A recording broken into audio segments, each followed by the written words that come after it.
Shalom. Shalom, shalom.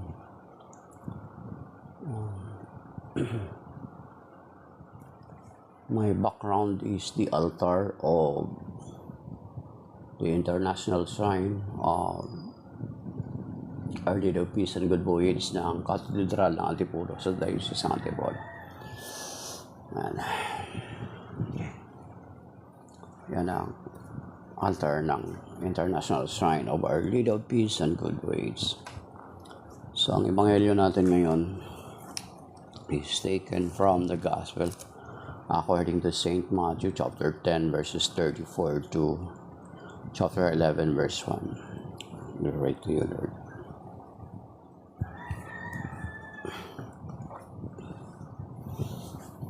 Do not think that I have come to bring peace upon the earth. I have come to bring not peace but the sword. For I have come to set a man against his father, a daughter against her mother, and a daughter-in-law against her mother-in-law, and one's enemies will be those of his household. Whoever loves father or mother more than me is not worthy of me, and whoever loves son or daughter more than me is not worthy of me, and whoever does not take up his cross and follow after me is not worthy of me.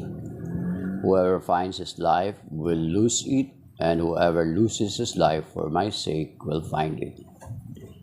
Whoever receives you receives me, and whoever receives me receives the one who sent me.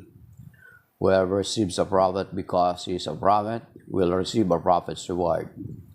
And whoever receives a righteous man because he is a righteous will receive a righteous man's rewards. And whoever gives only a cup of cold water to one of these little ones to drink because he is a disciple, amen, I say to you, he will surely not lose his reward. When Jesus finished giving them commands to his 12 disciples, he went away from that place to teach and to preach in their towns. The Gospel of the Lord. Praise to you, Lord Jesus Christ. So, Shalom Aleichem. Shalom sa lahat. So, ang ebanghelyo dito sa New American Bible is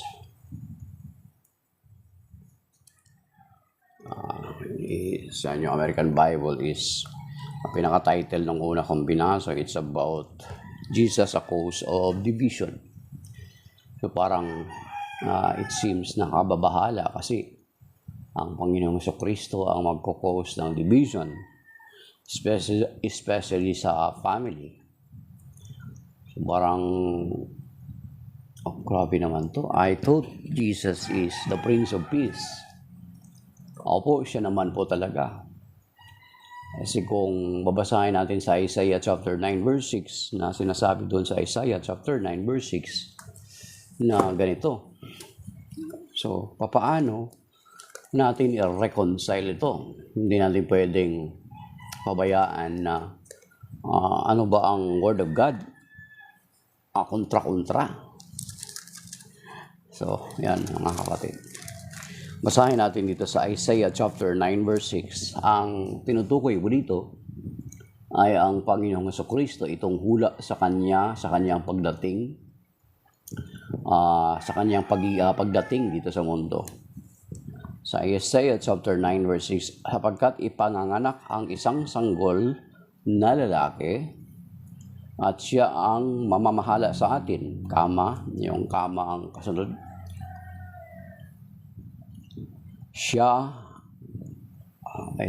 ang take note of the grammar and the sentence ng pangungusap ng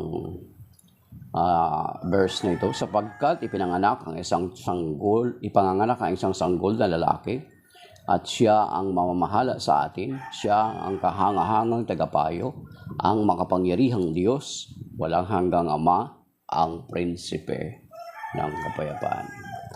Then how come na pagdating dito sa Sa Matthew chapter 10 verse 34 to 36 ay ang title nito is Jesus is the cause of division. Bakit ganon? Sabi niya, do not think that I have come to bring peace upon the earth. I have come to bring not peace but the sword. For I have come to set a man against his father, a daughter against her mother, and a daughter-in-law against her mother-in-law, and one enemies will be those of his household. Ang narinig ko dati sa mga nagturo nito sa amin na the Lord indeed is the Prince of Peace, but because yung merong ang mga tao ay may mga kanya-kanyang opinion or may makanya-kanyang pananaw sa Panginoong Jesucristo, hindi nila matanggap ang Panginoong Jesucristo. It divides the house when it comes sa pagtanggap sa Kanya, sa pagsampalataya sa Kanya. So, nagkakaroon talaga ng division kasi hindi nila ang iba matatanggap nila ang Panginoong Jesucristo na ang Panginoong Jesucristo ang Mesiyas. Diba? Kahit sa ating kapanahunan ngayon.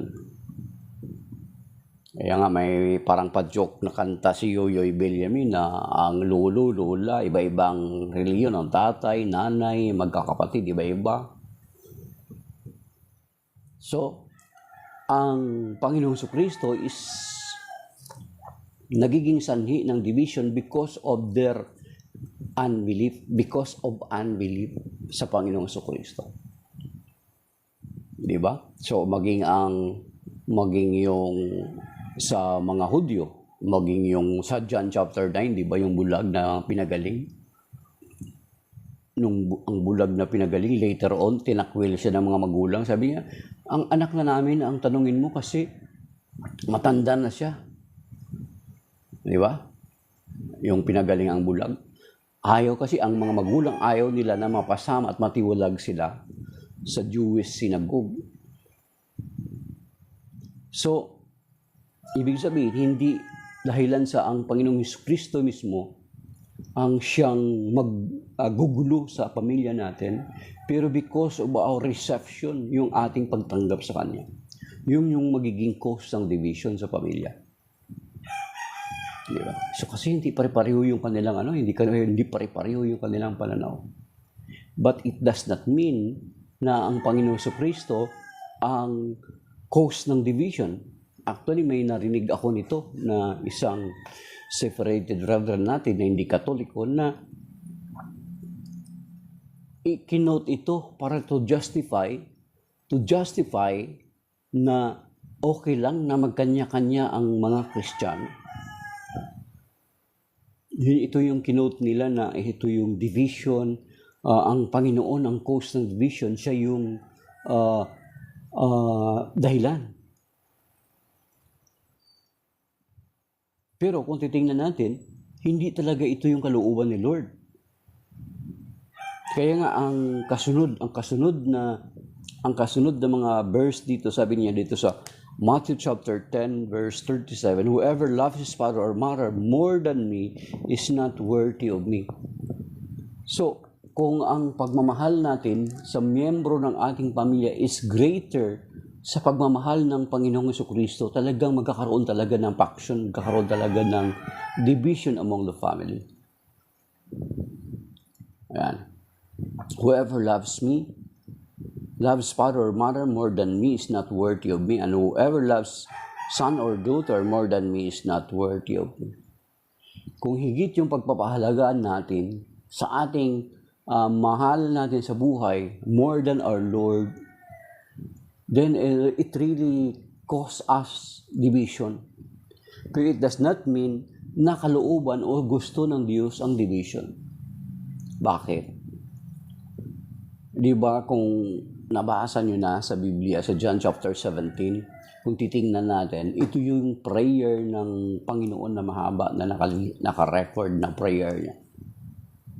Anong sabi niya doon sa John 17? Isa sa panalangin niya doon, yung pinaka-main theme ng kanyang prayer is the unity of His believers.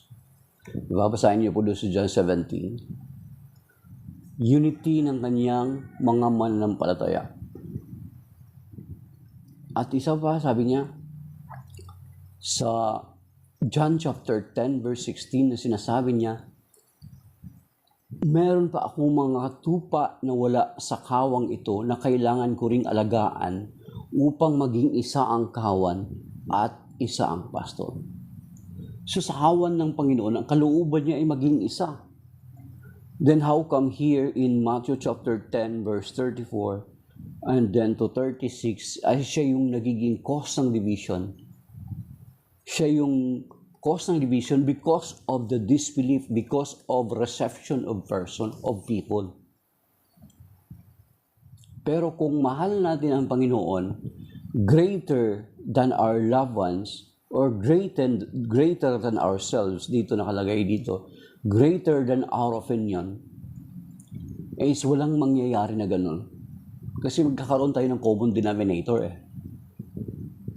Amen? If each and every one of our loved ones love the Lord Jesus Christ, so there is peace in our family.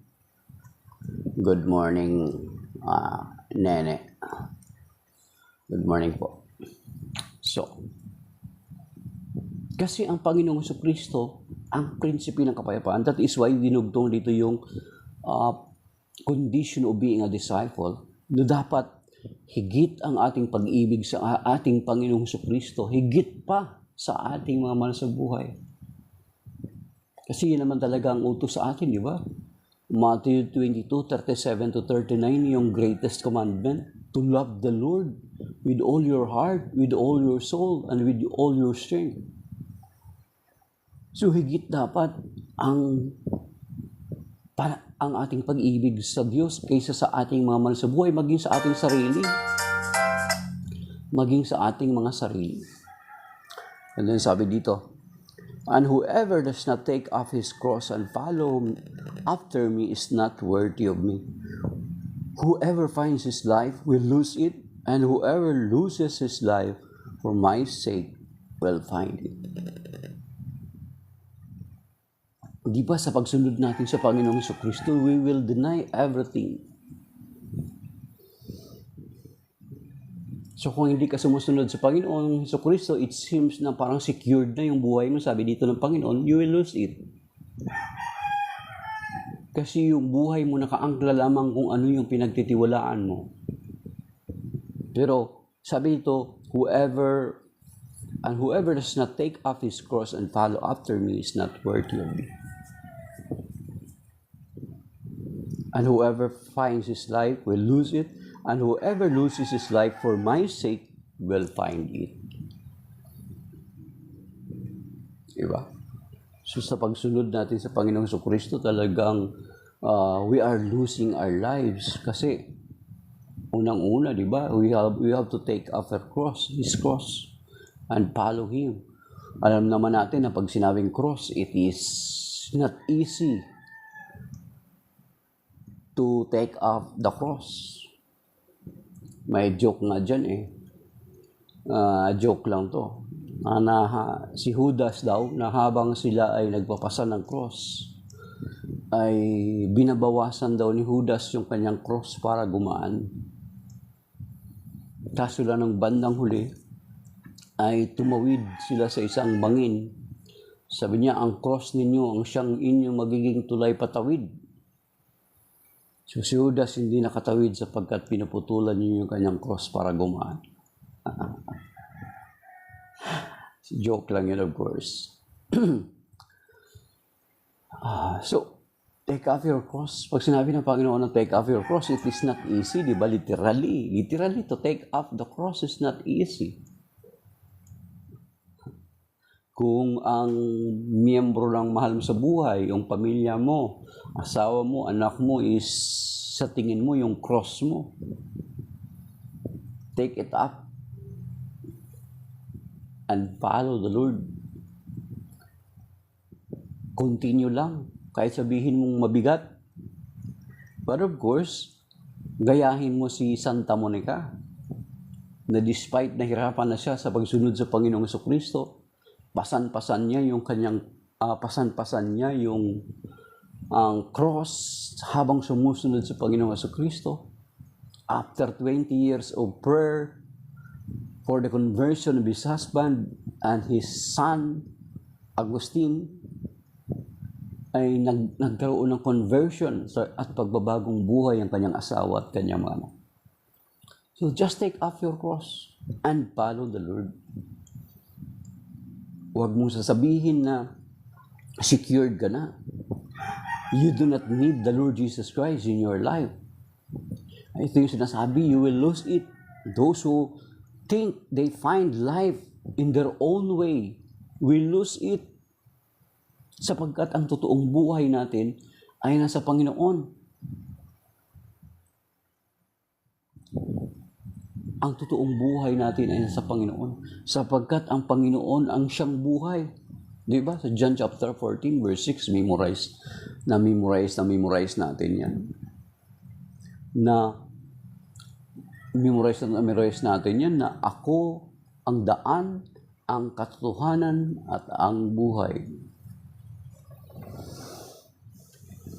Di ba? So, ang Panginoong Hesukristo ang buhay natin. It is not the material things. It is not the things that we have, that we possess. Yan. Si Boy Bisaya. Sabi ni Boy Bisaya, tao sa Kristo. Boy Bisaya, tao sa Kristo. Of course, hindi naman namin dinideny yan. Sapagkat siya ay nagkatawang tao. Malinaw naman yan dun sa John chapter 1, verse 1 to 3, and then verse 14. Sige nga, basahin mo dun, Boy Bisaya. Yan. Tsaka Philippians chapter 2, verse 5 to 8. Okay. So kung sabi ni Boy Bisaya, ba't nagkatawang tao pa? So, maintindihan mo yan kung bakit nagkatawang tao siya kung nakapagbasa ka ng buong Biblia. Huwag mong hayaan ang ministro mo lang ang pagbasa ng Biblia para sa'yo. Kasi, lalo na kapag ang ministro ay, or yung pastor mo may mga personal na interest. But, nagkatawang tao pa? Hindi mo talaga maintindihan yun. John 8:40. Di ba? Quotation yan ninyo. Pero nabasa mo na ba ang tanong, Boy Bisaya? Nabasa mo na ba ang buong John chapter 8? Ang author ng John is the same who wrote John chapter 1 verse 1 to 3 to 14. So, ang introduction niya pa lang ay andun na yung declaration niya na ang Panginoong Jesucristo ay Diyos na nagkatawang tao. So, kung ikokontra mo yan yung John 8:40, kung ikokontra mo yan, ay John 8:40 is,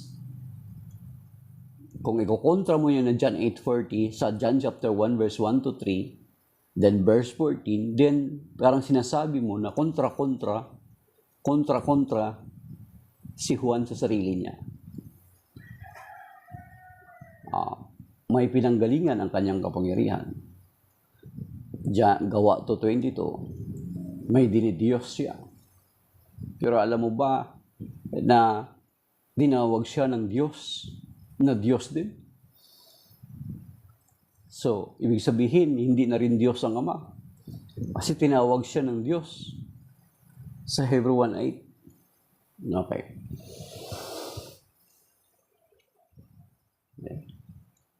So, Boy Bisaya, there is a unity sa Biblia, hindi yan kontrahan. Kung sabing naging tao siya o nagkatawang tao siya, it is because nagkatawang tao. There is no question of that. Kaya nga, nagkatawang tao. Ano ibig sabihin nagkatawang tao? Ibig sabihin, he has other nature prior he became man. Ano ibig sabihin nun? Nagkatawang tao. Ibig sabihin, nagkatawang tao because he has other nature prior to it. Philippians chapter 2, verse 5 to 8. Trinity na naman ba? Sabi ni Boy Bisaya. Narinig ko sa inyo, Boy Bisaya, may Trinity din kayo sa kanta nyo. So, most possibly, hindi mo talaga nabasa yung Biblia. You are being spoon-fed by your ng ministro mo. So, yung line of reasoning mo, puro parang copy-paste lang. Pero hindi mo talaga nabasa yung entire Bible. Okay. Sige, thank you. At least thank you sa pagdaan. Sabi dito, sa Matthew chapter 10 verse 40, whoever receives you, receives me. Ang kausap po dito mga kapatid is yung mga alagad. Whoever receives you, receives me. And whoever receives me, receives the one who sent me. Sabi niya sa mga alagad, actually ito yung isa sa parallel na verse niya is sa Luke chapter 10 verse 16. Sa Luke chapter 10 verse 16 mga kapatid, na ang mga alagad ay inutusan ng Panginoon at ang sino mang tumanggap sa kanila ay tumatanggap sa nagsugo sa kanyang Ama. Ngayon, sino lang ang legitimate sa kasalukuyan? Sa kasalukuyan, sino ang legitimate na meron nitong taglay-taglay na authority na kapag i-reject natin sila, ay nire-reject natin ang Panginoong Kristo at ang Ama? Of course, lagi kong sinasabi, kung titingnan natin sa kasaysayan, na from the very beginning, or for the first 1,000 years, there is no other churches that exist but only the Catholic Church. At ang simbahang ito ay hindi natatalikod. At kailanmay hindi matatalikod. Ayon sa mga hula at sa pangako mismo ng ating Panginoong Kristo. So, ibig sabihin, ang legitimate na mayroong authority given by the Lord ay ang Catholic Church. Nothing more. Sapagkat kung titingnan natin ang kasaysayan ng iba't ibang mga sekta at denominasyon sa kasalukuyan, ay wala po silang direct connection or matawag na unbroken connection. Only the Catholic Church may tinatawag na unbroken connection sa Panginoon at sa mga apostol. The rest, kung titingnan natin ang kanilang mga kaisaysayan, ay putol po ang kanilang connection. Nag-umpisa sila noong 1517, then after that, doon na nag-umpisa yung pagdami at pagdami nila. Doon sila nag-umpisa yung connection nila. So, ibig sabihin, yung pinaka-primary connection nila sa mga apostol sa Panginoong Kristo ay putol. Only the Catholic Church, unbroken link yan. Unbroken connection yan. That is why kung titingnan natin sa kasaysayan, maging sa leader ng ating simbahan, dito sa atin, merong leader, ang mga succession nila sa leader ng kanilang simbahan, ay 3 pa lang yung pinaka-leader nila. Sa atin, meron na po tayong 266 leaders. Sa kasalukuyan, si Pope Francis. From St. Peter up to Pope Francis, meron na po tayong 266 leaders, 266 popes. The rest of them, mga kapatid, ay ilan pa lang. Kahit banggitin ninyo ang lahat ng mga sekta at denominasyon at tingnan ang kanilang kasaysayan kung ilan na ba yung naging leader nila.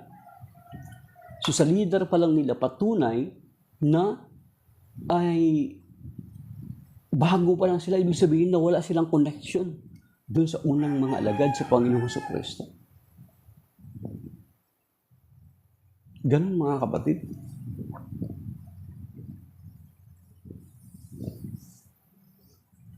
Sabi ni Boy Bisaya, wala sa leader yan. Ako, mahalaga yung leader, Boy Bisaya. Alam ko, 1914 ka. Wala, importante yung leader. Kasi, sinasabi dun, di ba? Ano sinasabi dun sa sa John 21. John 21. At saka importante ang leader. Kung hindi importante ang leader, hindi na yan binanggit ng Panginoon doon sa John chapter 10 verse 16. Ang sinasabi doon sa John chapter 10 verse 16, sabi niya, ito basahin natin sa Tagalog. Okay. Sa John chapter 10 verse 16 na sinasabi dito mga kapatid, so importante yung leader. Kaya nga, ang nakikinig sa inyo, hindi tayo ang nakikinig sa inyo. Diba? So kung hindi importante ang leader sa inyo sa Inc. 1914, bakit meron kayong executive minister? Diba? Boy Bisaya, bakit kayo may executive minister kung hindi pala importante yung leader? Sabi rito. So John chapter 10 verse 16 mga kapatid, sabi rito. Mayroon na kung ibang tupa na wala sa kulungang ito, kinakailang sila'y alagaan ko rin, pakikinggan nila ang aking tinig, sa gayoy maging isa ang kawan at isa ang pastol. Isa ang kawan at isa ang pastol. Hindi magkakaroon ng panibagong kawan at panibagong pastol. So that is why there is a leader in His church. Importante yung leader. Hindi natin pwede baliwalain. Kaya ang sinasabi dito, anak, whoever receives you, ang original na kausap dito, mga alagad, receives me. Sa Luke chapter 10 verse 16, yun yung ding tema na yun ni San Mateo at ni San Lucas. Ang tumatanggap sa inyo, tumatanggap sa akin. Ang nakikinig sa inyo, nakikinig sa akin. At ang nakikinig sa akin, ay nakikinig sa nagsugo sa akin.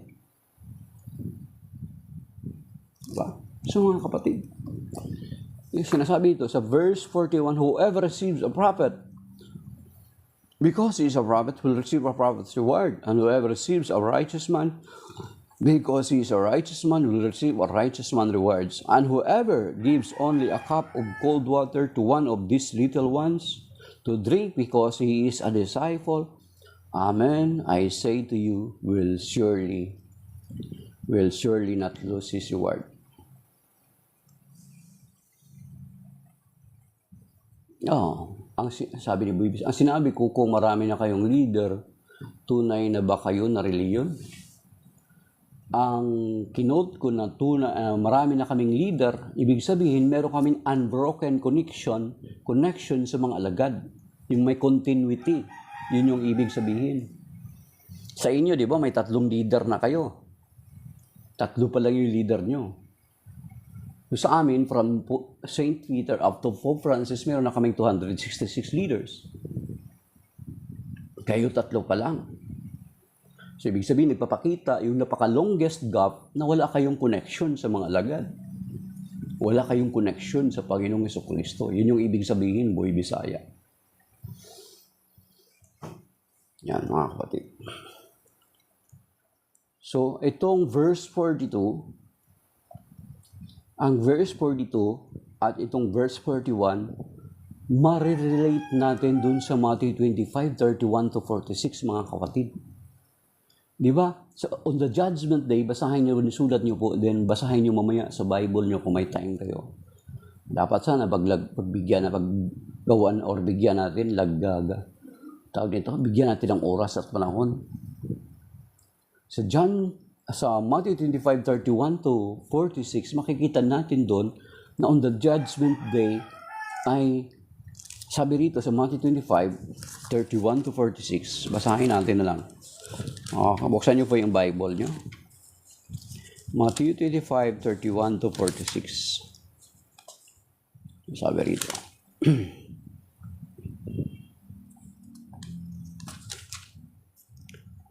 When the Son of Man comes in His glory, and all the angels with Him, He will sit upon His glorious throne, and all the nations will be assembled before Him, and He will separate them one from another. As a shepherd separates the sheep from the goats, He will place the sheep on His right and the goat on His left. Then the king will say to those on his right, come, you who are blessed by my Father, inherit the kingdom prepared for you and from the foundations of the world. For I was hungry, and you gave me food. I was thirsty, and you gave me drink. A stranger, and you welcomed me. Naked, and you clothed me. Ill, and you cared for me. In prison, and you visited me. Then the righteous will answer him and say, Lord, when did we see you hungry and feed you, or thirsty and give you drink? When did we see you a stranger and welcome you, or naked and clothe you? When did we see you ill or in prison and visit you? Then, verse 40, and the king will say to them in reply, Amen, I say to you, whatever you did for one of those least brothers of mine, you did for me. So you see, ito yung reward na sinasabi ng Panginoon dun sa Matthew chapter 10, verse 14. Diba? So, na kapag ano yung ginagawa natin sa lingkod niya, sabi niya, 10:40 to 42. And whoever gives only a cup of cold water to one of these little ones to drink because he is a disciple, amen, I say to you, he will surely not lose his reward. So you see, we will be recompensed of the good things we are doing to those who truly serves the Lord. Yan, mga kapatid.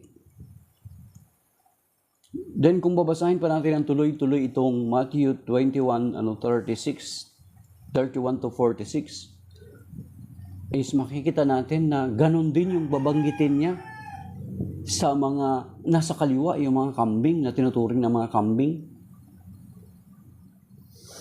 Sabi dito, then the righteous, then verse 41, then he will say to those on his left, depart from me, you accursed, into the eternal fire, prepared for the devil and his angels. For I was hungry, and you gave me no food. I was thirsty, and you gave me no drink. A stranger, and you gave me no welcome. Naked, and you gave me no clothing. Ill and in prison, and you did not care for me. Verse 44. Then they will answer and say, Lord, when did we see you hungry, or thirsty, or stranger, or naked, or ill, or in prison, and not minister to your needs? Verse 45, he will answer them, Amen, I say to you, what you did not do for one of these least ones, you did not do for me. And this will go off to eternal punishment, but the righteous to eternal life. So you see, so there is reward or recompense if we do good. If we do good to the servant of the Lord, you're those people who truly serves the Lord. That is why we are extending our hands, tumutulong tayo or nagbibigay tayo sa pangangailangan ng simbahan para matustusan yung mga pangangailangan ng mga naglilingkod, mga nagtatrabaho doon. Ulitin ko lang din ulit na may nakita ako sa Facebook na sabi doon, although siguro ang twisted siya sabi niya, if truly money is the root of all evil, why it is being asked in the church? So twisted siya. Although nabanggit ko na to, ulitin ko lang kasi hindi nyo naman siguro narinig. Sabi doon, if truly money is the root of all evil, is why it is being asked in the church. So twisted yun mga kapatid, hindi yun yung ganong sinasabi sa Biblia. It seems to be biblical. Sounds lang. Pero ang totoo niya na nakalagay sa 1 Timothy chapter 6 verse 10, the love of money is the root of all evil. The love of money is the root of all evil, not the money itself. That is why we are extending our hands to the needs of the church, katulad ng related dito sa ebanghelyo natin ngayon, na yung patungkol sa pagbibigay sa list of the brothers of ng Panginoon, is we are doing it for Him.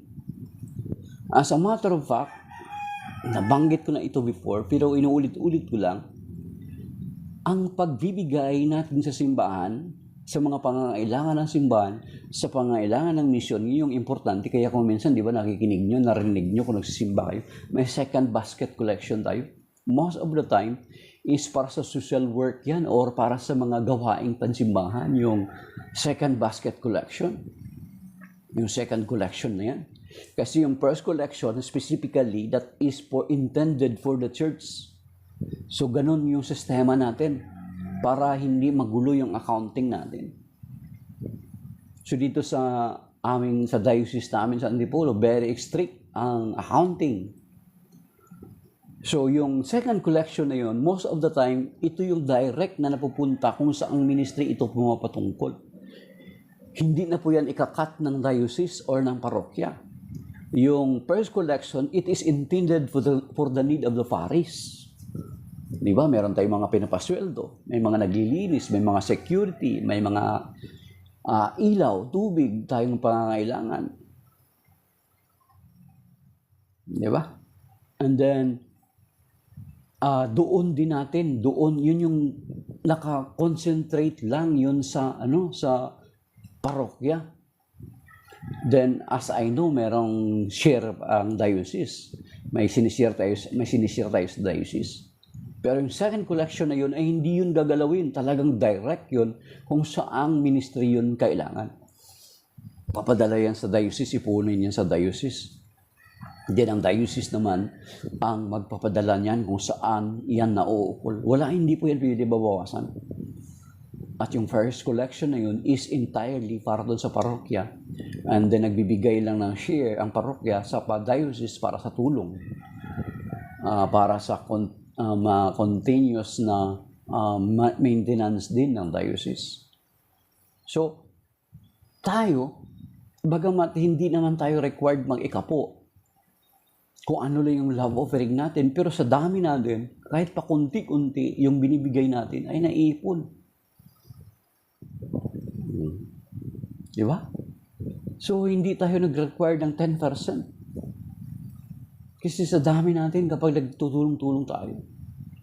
At the same time, mga kapatid, dapat nating malaman na ang pagbibigay natin, we are giving it is not because dapat primarily ang motives natin, it is not primarily for the rewards. Ang pagbibigay natin is, ang pinaka-primary reason is, kinikilala natin that everything comes from the Lord. And we are just returning to Him what belongs to Him. Ibinabalik lamang natin sa Kanya. Kasi siya yung pinaka-primary source, sa Kanya rin mula ang lahat. So, kapag nagbibigay mo tayo sa simbahan, yung mga love, mga offering natin na yun, it is not really giving because it comes from Him. So yun yung natin, yung pagbibigay natin, mga kapatid. Hindi natin pwede ipagmamalaki yun. Lord, ha? Ayan, ha? Nagbigay ako. Di ba, nung una dati, di ba, uso yung kapag magbigay, may donation, kailangan may pangalan sa donation niya. Pero ngayon, marami nang nakarealize na sabi sa Matthew 6 na kapag nagbigay ka, ang kanan mo, huwag mo nang ipagmakaingay sa kaliwa. At ang pagbibigay nga natin, ang sinasabi, is pagkilala natin na ang lahat ay nagmula sa Panginoon. That is why we are giving. Kasi kung wala naman si Lord, paano ba natin magagawa na para kumita? Di ba? Kung hindi tayo bibigyan ng kalusugan, paano tayo makapagtrabaho para kumita? So wala tayong kikitain. Hindi tayo makapag-provide ng ating pangailangan kung may sakit tayo. So yun yung mga kapatid, ito yung sinasabi dito sa Matthew chapter 10, verse 40 to 42. At sinasabi nga din ng Biblia sa 1 Chronicle chapter 29, verse 14. Ito yung palagi kong inuulit-ulit na sinasabi doon sa 1 Chronicle chapter 29, verse 14, sa prayer ni King David. Kasi naghandog sila na napakaraming handog para sa Panginoon. Sabi ni King David, "Who am I?" Ito sa English, mga kapatid, sa sa English, sa New American Bible to. Ang Bible ko is English New American Bible, St. Joseph Edition. Catholic Bible to, mga kapatid. Dito sa 1 Chronicle chapter 29 verse 14, nasabi dito sa English, sabi niya, "But who am I and who are my people that we should have the means to contribute so freely?" As a prayer to ni King David kasi nag-alay sila na napakaraming mga offering nila. Sabi niya, "So freely, but who am I and who are my people that we should have the means to contribute so freely? For everything is from you, and we only give you what we have received from you." So you see, we are just giving what we receive from the Lord. Kaya nga kung ako lagi ko sinasabi na ibig sabihin, kung tutuusin, we are just returning it to the Lord. So yung pagbibigay natin, recognition natin na everything comes from God. It is not ours, mga kapatid. Narinig ko nga dati kay Father Ray, ang pare namin, Father Ray Olan. Sabi niya, lahat ng bagay is from the Lord, owns by the Lord, except maliban sa inyong kasalanan. Kasi yung kasalanan mo, personal mo yun. Yun lang yung maaari mong may pagmawalaki. Kasalanan mo, ikaw may sariling gawa niyo. It is your choice. So yun lang daw yung pag-aari natin. Hindi yun pag-aari ng Diyos. Everything that we have is owned by the Lord. Ay wala tayong pwedeng ipagmamalaki. Yan, mga kapatid. So maybe that is by now sa Ebanghelyo na pagsunod natin sa Panginoong Jesucristo is we need to take off our cross. Ulitin ko yung joke. Habang pinapasa natin ang cross at habang sumusunod sa Panginoon, huwag nating putulan. Kasi baka mamaya tatawid tayo sa bangin, wala tayong magamit. So, it is just a joke. Quite funny, pero kung ganun nga, ay talagang ang mga sufferings natin actually is nakakatulong sa ating balang araw. At the same time, kapag yung suffering natin, mapagtagumpayan natin, ay ito rin ay may share natin din sa iba at makapagpapalakas din sa iba. So, let us continue follow the Lord. As we follow Him, we are taking off His cross and following Him. Amen. So, maybe that is by now. Shalom, my dear brothers and sisters. May God bless us and keep us safe and sound sa araw na ito. Kasama ng ating mga mahal sa buhay at ating mga ari-arian. Amen. Allow me to pray this prayer, prayer of protection.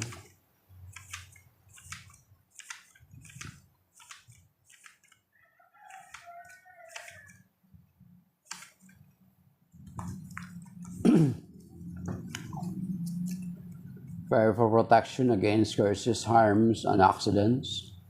Lord Jesus, I ask Thee to protect us, our family, from sickness, from all harm, and from accidents.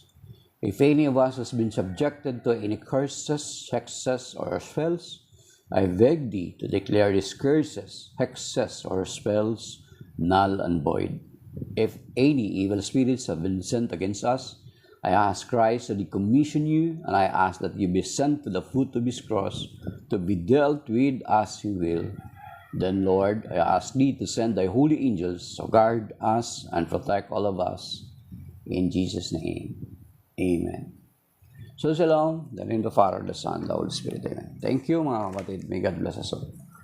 Arman Rosales, good morning. Thank you, brother. God bless.